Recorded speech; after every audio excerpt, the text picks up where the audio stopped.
5 of the fantasy basketball season. And here's a few forwards I'd look to add this week. The first guy, Devin Vassell of the San Antonio Spurs. So Vassell, it's been a good season and a breakout year for him. No doubt about it this year. 12.3 points a game, 4 boards, 1.7 assists, 1.2 steals a game, 1.9 threes a game, 45% from the field. So the last few games here for Vassell. November 10th versus the Kings, 15 points, 5 boards, an assist, a steal, 5 threes, 71% from the field. November 12th versus the Dallas Mavericks, 20 points, 2 rebounds, an assist, 2 blocks, 3 threes, 54% from the field.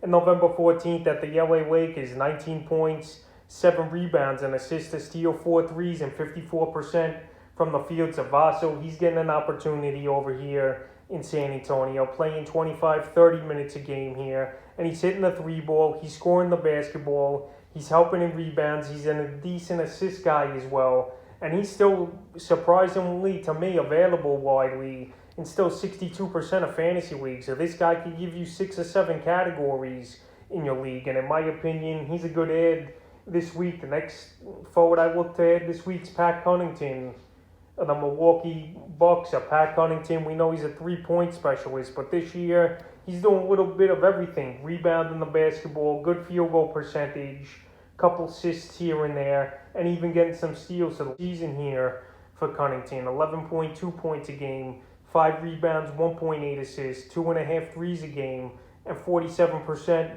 from the field. So here for Connington. November 10th at the Knicks, 23 points, 9 rebounds, 5 assists, a whopping 7 threes, 57% from the field. November 12th at Boston, 15 points, 5 boards, an assist, 2 steals, a block, 3 threes a game, 60% from the field. And November 14th at the Atlanta Hawks for Connington, 9 points, 5 rebounds, 4 assists, 2 steals, 2 threes, and 42% from the field. So Connington, he's playing a major bench role right now for this Milwaukee Buck team. And I know Chris Middleton's been out the last few games, so he's filling in some of that scoring role. But he's still going to have a role, in my opinion, with this Buck team. And we know he's a good 3-point shooter, and he's doing different things as well to help fantasy teams. He's not just a one-dimensional player, and he's available in 73% of fantasy leagues. The next forward's Nasir Little of the Portland Trailblazers. So Little this season, more of a role on this Trailblazer roster with Carmelo Anthony with the Los Angeles Lakers now. So on the season for Little, 7.5 points a game, 5.7 rebounds, 0.8 threes a game, and 52% from the field. So right here, he's more of a scorer and a rebound. He's got to improve his 3-point shooting, and he's got to give you a little bit more in the steal and assist categories is Little. So the last few games for him, November 9th at the Clippers, 4 points, 2 boards, an assist, a steal, 2 blocks, 66% from the field. November 10th at the Suns, 8 points, 7 boards, an assist, a steal, a block, 60% from the field. And November 12th at the Houston Rockets, 13 points, 14 rebounds, which was a huge game, 2 assists, 2 steals, a block, and 60% from the field. So he's very efficient from the field.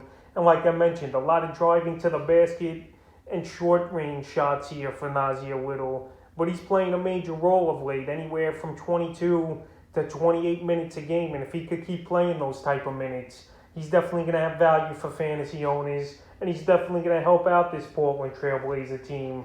And he's available in 88% of fantasy leagues.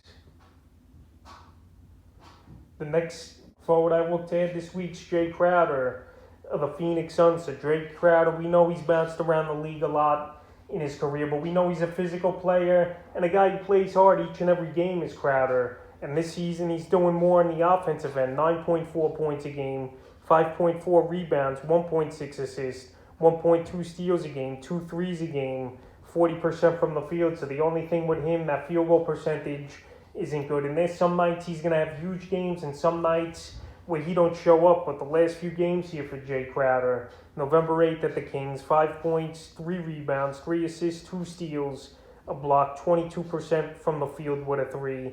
November 10th versus Portland, 12 points, 5 boards, 2 assists, 3 steals, 2 threes, 55% from the field. And November 12th at the Grizzlies, 17 points, 5 boards, 2 blocks, 5 threes, 60% from the field. So right here, just what I said before, he's an inconsistent player.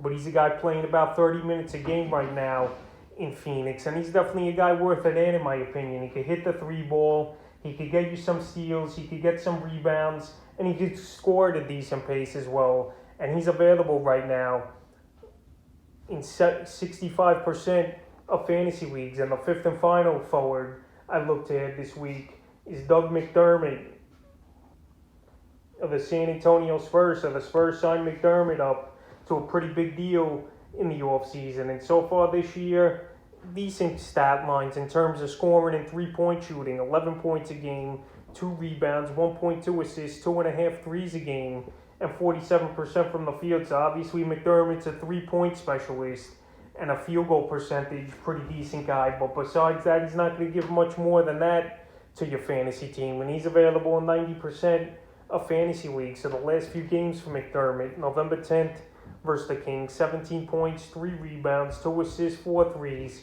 50% from the field. November 12th versus the Dallas Mavericks, 14 points, 2 rebounds, 3 assists, 4 threes, 71% from the field. And November 14th, at a tough loss at the Lakers, 8 points, 2 rebounds, and assists, 2 threes, and only 33% from the field. So if you need some three-point shooting and decent field goal percentage, I know it's limited with McDermott, but I would give him an edge because he's a guy who's well playing 25 minutes a game over there in San Antonio, and he's got an opportunity to break out this season. So that's a few forwards I've looked at for week 5 of the fantasy basketball season.